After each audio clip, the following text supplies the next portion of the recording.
தமிழ் கதைகள், குடும்ப கதைகள். அன்பான கணவனும் மனைவியும்.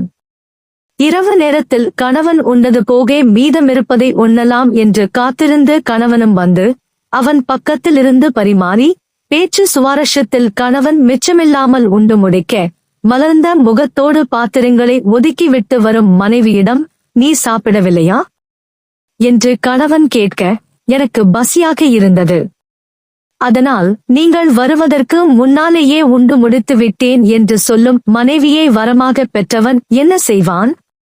சட்டையை மீண்டும் மாட்டிக்கொண்டு வெளியே கிளம்பும் கணவனிடம், இப்போதானே வந்தீங்க, திரும்பவும் எங்க போறீங்க என்று கேட்டவளுக்கு, ஒரு மாத்திரை வாங்க மறந்துவிட்டேன் என்று கூறிவிட்டு சற்று தூரம் அலைந்து நல்ல ஹோட்டலில் ருசியான உணவு வாங்கி வந்து, இந்தா சாப்பிடு என்று சொல்லும்போது அவள் கண்கள் லேசாக கசிய உண்ணுவாளே, அதற்கு பெயர்தான் அழகான வாழ்க்கை.